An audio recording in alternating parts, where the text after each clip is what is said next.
근데 그때 달러 가치가 거의 51% 하락했어요. 저는 내년부터 미국의 문제가 발생할 거라는 겁니다. 미국 문제가 누적적으로 쌓이고 있는 거죠. 레이 달리오가 8개 지표 마지막에 그 나라 통화 가치가 버티다가 떨어졌습니다만 저는 내년부터 그런 현상이 나오리라고 보고 있습니다. 특히 그 불확실성이 너무 높은 상황이기 때문에 여러 나라에 좀 투자를 하시는 게 좋을 것 같습니다. 제가 자동차 전문가는 아니지만 5년, 10년 지나면 우리 지금 길거리에 독일 내연 기관차들이 많이 돌아다니고 있죠. 미국 주식이 그 기술주들이 많고 세계를 이끄는 그런 글로벌 1등주들이 많아서 예. 요즘에 보통 한국 투자분들은 이제 한국 주식 안 한다고 그러고 다 미국 간다고 하는데 정말 그 교수님의 말씀에 따르면은 그게 되게 위험한 선택일 수도 있겠는데요. 대표적으로 마이크로소프트가 제일 좋은 회사 중 하나거든요.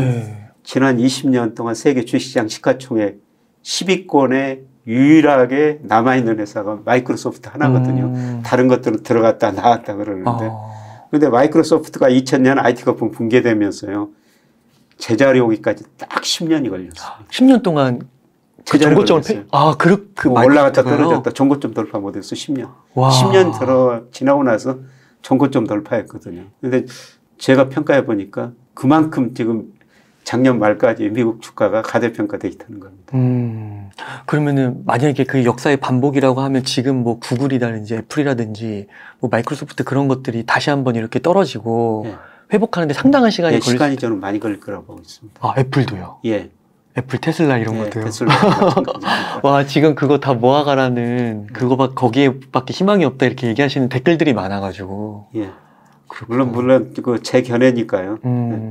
뭐 그렇게 생각하시는 분도 많고 특히 그 미줌이라고 미국 주식에 미쳐라 뭐 이렇게 주장하시는 분도 많지 않습니까? 미국 주식 하시는 분들은. 근데 여러 견해들 참조하고 뭐 결정하시는 게 좋을 것 같은데 제가 거시경제 흐름 측면에서 보면은 이미 미국은 가고 있는 나라다. 그렇구나. 사실 미국이 세계 패권국가가 된 거는 법치를 기반하는 자유민주주의였고 자유무역으로 혜택을 가장 많이 본 나라가 미국이었거든요. 근데 지난 그 대선에서 민주주의를 강조하는 민주주의 상징인 미국에서 트럼프 지지자들이 의회에 들어가지고 창문을 깨뜨렸습니다. 맞아요. 군인들이 의회에 들어갔어요. 맞아요. 그리고 요새 바이든 정부 세계에서 제일 앞서가지고 보호무역 주주의 선봉을 쓰고 있지 않습니까? 맞아요. 블록 경제. 예. 그만큼 미국이 어려워지고 있다는 거예요. 그래서 저는 레이 달리오라는 사람 그분 글을 참 많이 읽고 책도 많이 읽고 뭐 칼럼 같은 것도 많이 읽는데요. 예, 그분이 제국의 역사라는 걸 장기적으로 분석하거든요. 근데 분석해 보면은 그동안 스페인이 세계 패권국가가 됐다, 네덜란드가 됐다, 영국이 됐다, 미국이 됐지 않습니까? 그런데 그 패권국가를 구성하는 8개 지표, 뭐 교육 수든지 기술 수준이든지 군사력이든지 지표가 있구나. 예, 미국은 이미 정점을 치고 꺾이고 있어요. 그 8가지 지표로 점수 이렇게 내가지고 마지막 하나 하는 게 달러입니다. 그래요. 그런데 각국 그 지표를 보니까 마지막으로 버티는 게 그 나라 통하더라고요. 진짜요? 영국의 파운드가 끝까지 다른 것들은 다 먼저 꺾이고. 그렇구나. 네덜란드 길드화라고 그랬죠. 영국의 파운드. 이게 마지막까지 지키다가 꺾여요. 그런데 지금 저는 그런 시점이 아닌가. 그래서 이 레이 달리오는 사실 좀 미국 경제에 상당히 비관적으로 보는데요. 1990년대 정보통신혁명으로 미국 경제가 정말 높은 성장을 했거든요. 고성장, 저물가, 생산성 혁신으로. 그런데 그걸 계기로 해서 엄청난 부채가 발생한 겁니다. 2008년에 이제 2020년에 IT 거품이 붕괴되고 2020년에 미국의 글로벌 금융위기를 겪는 거예요. 이렇게 금융위기가 오니까 그 부채 문제, 그 다음에 자산 가격 급락을 뭐로 했냐면은 돈을 엄청 발행해가지고 그거로 버티고 있어요. 그런데 그 레이 달리오 그 다음에는 혁명 전쟁이라고 이야기하고 있어요. 특히 이분은 그 2024년에 미국 대선이 있지 않습니까? 미국 소득 불균형이 워낙 심화됐고 미국의 트럼프 지지자, 바이든 지지자 이 가치 격차가 너무 벌어졌다는 거죠. 그걸 좁히기가 쉽지 않다는 거죠. 굉장히 어려운 상황이 올 것이다. 이런 큰 역사를 보면서 지금 달러가 저는 막바지에 몸부림치고 있구나. 그런 생각이 들었었어요. 지금이 그럼 엄청 중요한 시기겠네요. 이게 어떻게 보면 제국의 그 패러다임이 바뀌는 순간일 수도 있는 거고, 그 과도기일 수도 있는 거고. 닉슨 대통령 때 재무장관 1971년 코널리라는 재무장관이 있었는데요. 그때도 달러가 강세 보였거든요. 달러가 강세 보이니까 유로 같이 그때는 뭐 유로가 없었고 마르크나 뭐 프랑 이런 통화였었죠. 그래서 유로 재무장관들이 달러 가치가 강세고 자기나 통화가 약세가 되니까요. 불만을 표시했어요. 그래서 코놀리 재무장관이 뭐라 했냐면 달러는 우리 통화지만은 너네 문제다. 이런 이야기를 했거든요. 네, 그런데 85년 9월 달에 플라자 협의를 통해 가지고 그 전후에 달러 가치 51%나 떨어지거든요. 미국의 문제가 뭐가 발생했냐면은 80년대 들어가지고 레이건 행정부가 감세 정책을 펼쳤어요. 래퍼라는 경제학자가 있었거든요. 래퍼 곡선이라고 있어요. 세금이 어느 수준 이상이면은 네. 가계가 소비 줄이고 기업이 투자 줄이고 경제가 나빠진다. 그 이하로 내려야 된다. 그래서 레이건 행정부가 그 래퍼 곡선에 따라가지고 감세 정책을 펼친 네. 거예요. 그런데 전혀 작동이 안 되죠. 미국의 재정수지 적자는 GDP 대비 5%까지 가고요. 80년대 중반 들어가지고 경상수지 적자도 GDP 3%까지 가는 거예요. 쌍둥이 적자라고 그랬죠. 이렇게 미국이 어려워지니까요. 예, 미국이 85년 9월에 뉴욕에 있는 플라자 호텔에 G5 선진국 다 모이라고 그러죠. 뭐 영국도 있고 일본도 있고 독일도 있고 프랑스도 있고. 그래서 우리 어렵다. 너네를 좀 도와달라. 그래서 달러가치 하락을 유도한 거예요.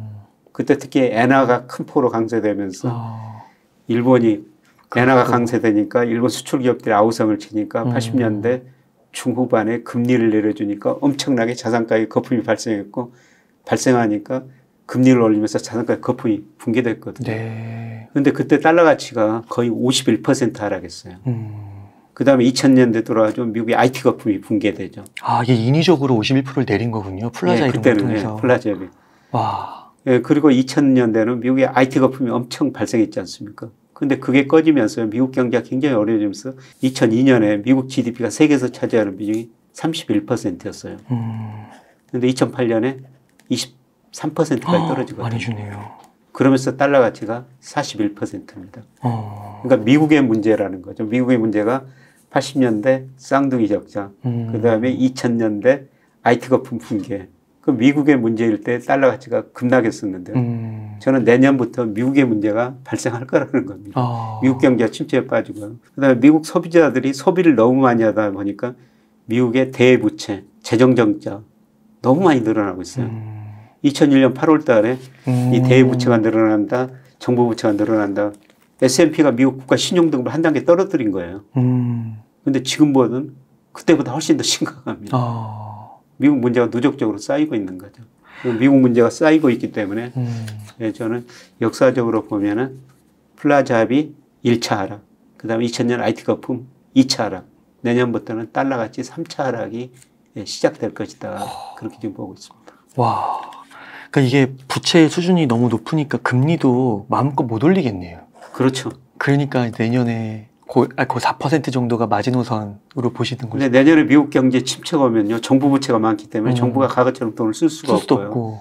그다음에 제가 물가는 3%까지 떨어진다고 연말에 떨어진다고 말씀드렸으면 여전히 목표하는 수준 2% 안팎보다 높거든요. 금리 많이 못 내려요. 예, 그리고 미국 가계가 2008년보다는 가처분 소득에서 가계 부채가 좀 줄어들었어요. 2008년에 가처분 소득 대비 가계 부채가 130%대 지금 100%로 줄어들었거든요. 그런데 기업 부채는 역사상 최고치입니다. 아, 그래요, 또. GDP 대비 50%로요. 역사상 거의 최고 수준이에요. 미국 기업은 지금 부채가 너무 많다는 거죠. 금리를 내려도 소비 투자가 많이 안 늘어날 거라는 겁니다. 그러면 미국은 이게 정말 앞뒤로 보든 옆으로 보든 이게 2중고, 3중고인 것 같은데요. 이거를 좀 해소하는 데 있어서 시간이 걸리기 때문에 그거를 이제 한 5년, 10년 이렇게 미국의 박스권 장세를 아까 말씀하시는 것과 연결되는 걸로. 제가 이런 이야기 했더니 어떤 미국을 좋아하시는 분이 로마가 하루아침에 망하지 않았지 않느냐. 근데 서서히 그런 과정이 저는 아까 말씀드렸습니다만은 레이 달리오가 8개 지표 마지막에 그 나라 통화 가치가 버티다가 떨어졌습니다만은 저는 내년부터 그런 현상이 나오리라고 보고 있습니다. 그러니까 레이 달리오는 최근에 신문을 보니까 여기서 S&P 500 기준으로 한 20% 더 빠져야 된다고 얘기를 막 하긴 하더라고요. 뭐 전제 조건이 금리가 뭐 한 4, 5%니까요. 금리가 더 오르고 20% 빠진다고 그런 이야기를 했는데요. 그러니까 이게 닷컴버블 시기에 저 돌이켜보면은 그때 잘 나가던 기업들이 정말로 그 아까 대표적으로 마이크로소프트 같은 거 얘기해 주시면서 10년 동안 전고점을 회복 못하고 이런 걸 상상을 못했을 것 같은데 네. 지금도 어떻게 보면은 지금 시점에서 애플이나 뭐 테슬라나 뭐 그 위에 뭐 좋은 기업들이 정말 그 10년을 그렇게 횡보한다는 게 상상이 안 가긴 하는데 역사에서도 그 순간이 일어났던 거잖아요. 있었어요. 그때 뭐 2000년대 IT 거품 붕괴될 때도 마이크로소프트가 10년가리라는 건 누구도 상상을 못했어요. 못했던 거죠. 예, 예. 와, 그러니까 이 방송을 들으시는 분들이 진짜 좀 너무 이렇게 미국으로, 너무 미국 일변도로 이렇게 가기보다는 이렇게 균형 있는 시각 속에서 다시 한번 성찰하는 시간을 한번 가져보는 것도 되게 중요할 것 같아요. 예, 자산 배분을 국가별로 좀 예, 미국 편중된 자산 배분에서 조금 나눠서 특히 그 불확실성이 너무 높은 상황이기 때문에 여러 나라에 좀 투자를 하시는 게 좋을 것 같습니다.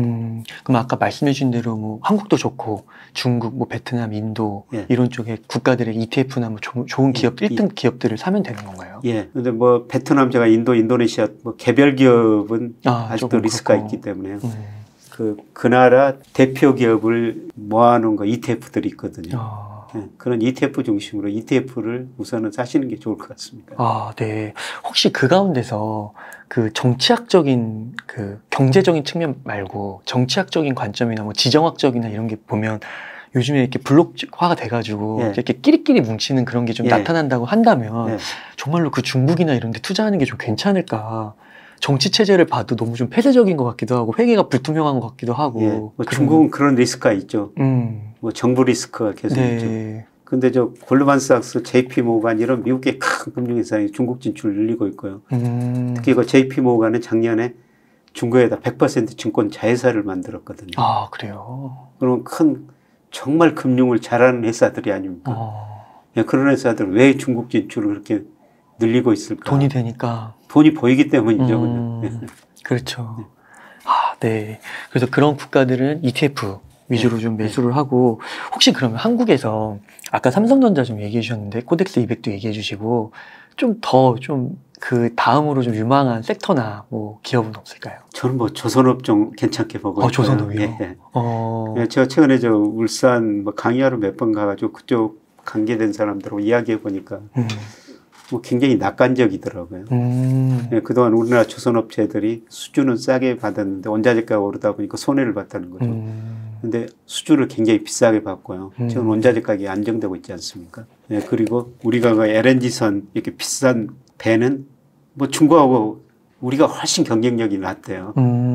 최근에 통계 보니까 뭐 척수로는 중국이 수주를 많이 받는데 금액으로는 우리가 더 많이 받거든요. 아, 그렇구나. 예, 그만큼 우리가 고급 배를 많이 받는다는 것이죠. 그다음에 바다에서도 지금 이제 육상에서는 자율주행차, 바다에서는 자율배. 바다가 훨씬 더 쉽다는 겁니다.